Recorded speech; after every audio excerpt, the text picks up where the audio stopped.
മോഹിനിയാട്ടം തുടങ്ങിയാലോ?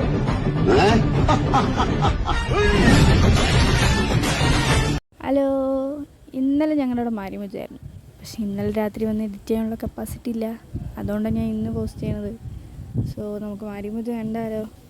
ഇവിടെ മുതൽ ഞാൻ സോങ് വെച്ചിട്ടാണ് ഇൻസ്റ്റയിലൊക്കെ പോസ്റ്റ് ചെയ്തിരിക്കുന്നത്. പക്ഷേ യൂട്യൂബിൽ കോപ്പിറൈറ്റ് ഇഷ്യൂ ഉള്ളതുകൊണ്ട് തന്നെ പോസ്റ്റ് ചെയ്യാൻ പറ്റുന്നില്ല. ഞാൻ 3 തവണ പാട്ട് മാറ്റി മാറ്റി പോസ്റ്റ് ചെയ്തു. പക്ഷെ 3 തവണയും കോപ്പിറൈറ്റ് പ്ലസ് ബ്ലോക്ക്ഡ്. സോ ഞാൻ വിചാരിച്ചു ശരി എന്നാൽ വോയിസ് പോസ്റ്റ് ചെയ്യാൻ വിചാരിച്ചു. ശരിക്കും പറഞ്ഞാൽ ഞങ്ങൾക്കിതൊന്നും ആസ്വദിക്കാനുള്ള സമയം ഉണ്ടായിരുന്നില്ല. പോണ വഴിക്ക് ഇതൊക്കെ കണ്ടപ്പോൾ വീഡിയോ എടുത്തതാണ് സത്യത്തിലുള്ള അവസ്ഥ. കാരണം ഞങ്ങൾ ഫുള്ളും DJൻ്റെ കൂടെ ഡാൻസായിരുന്നു. ഇതെപ്പോൾ കണ്ടില്ല ഒരു കരടി, ആ കരടിൻ്റെ കൂടെയൊക്കെ ചീഞ്ചു ഡാൻസ് കളിച്ചിട്ടുണ്ടായിരുന്നു. ആ വീഡിയോ ഒന്നും കാണാനില്ല, ഉണ്ടെങ്കിൽ ഇടായിരുന്നു. ഇതുപോലെ കളിക്കുക അടുത്ത വർഷം വരെ വെയിറ്റ് ചെയ്യേണ്ടി വരുന്നില്ലേ എന്നായിരുന്നു അപ്പോഴുള്ള സങ്കടം. പിന്നെ ഇവർ നല്ല രീതിയിൽ പെർഫോം ചെയ്തു എന്നാണ് കണ്ടവരെല്ലാവരും പറഞ്ഞത്. ശരിക്കും പറഞ്ഞാൽ എനിക്ക് കാണാനുള്ള ഗ്യാപ്പൊന്നും കിട്ടിയിട്ടുണ്ടായിരുന്നില്ല.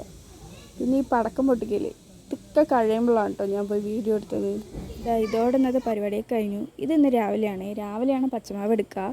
പച്ചമാവ് എടുത്ത് അമ്പലത്തിൽ പോകുമ്പോൾ ഫ്രണ്ടിൽ നല്ല കൊട്ടുണ്ടായിരുന്നു. കൊട്ടൊക്കെ കഴിഞ്ഞ് ഉള്ളിൽ കയറുമ്പോൾ തന്നെ പൂജ തുടങ്ങിയിട്ടുണ്ടായിരുന്നു. പൂജയൊക്കെ കഴിഞ്ഞ് നമ്മളുടെ മാവിളക്ക് പൂജ ചെയ്ത ശേഷം നമ്മളുണ്ടാക്കിയ പച്ചമാവ് ദൈവത്തിന് കൊടുക്കണം എന്നാണ്. സോ നമ്മൾ കുറച്ച് പച്ചമാവ് കൊടുത്തിട്ട് ഞങ്ങൾ നേരെ വീട്ടിൽ പോയി. അപ്പോൾ ഇന്നേക്ക് അത്രയേ ഉള്ളൂ. അപ്പോൾ ഓക്കെ, ബൈ.